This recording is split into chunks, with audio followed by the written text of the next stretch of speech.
কুষ্টিয়ার কুমারখালীতে অবৈধ মাটিবাহী ট্রাক্টরের চাপায় হেলপারের মৃত্যু হয়েছে। মঙ্গলবার সন্ধ্যা 7টার দিকে সদগো ইউনিয়নের নন্দী গ্রামে এই দুর্ঘটনা ঘটে। এই ঘটনায় ট্রাক্টর চালককে আটক করেছেন কুমারখালী থানা পুলিশ। নিহত হয়েছেন জগন্নাথপুর ইউনিয়নের মহেন্দ্রপুর খানপাড়া এলাকার আব্দুল বিল্লালের 20 বছর বয়সী ছেলে নাহিদ সর্দার। স্থানীয়রা জানান, সন্ধ্যার দিকে মাটি বোঝাই ট্রাক্টর মহেন্দ্রপুর থেকে সমসপুর যাওয়ার পথে ঘাসখাল নন্দীগ্রাম শামসুদ্দিন ড্রিলারের আমবাগানের সামনে পৌঁছালে ট্রাক্টরের ইঞ্জিন ও বগির সংযোগস্থলে দাঁড়িয়ে থাকা হেলপার নাহিদ সর্দার পড়ে গিয়ে ট্রাক্টরের চাকায় পিষ্ট হয়ে ঘটনাস্থলে মারা যান।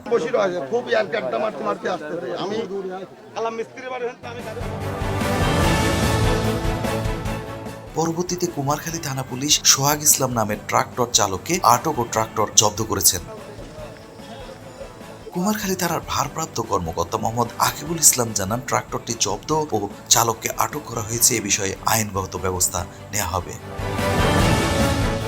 লিপু খন্দকার, কুমারখালী, কুষ্টিয়া।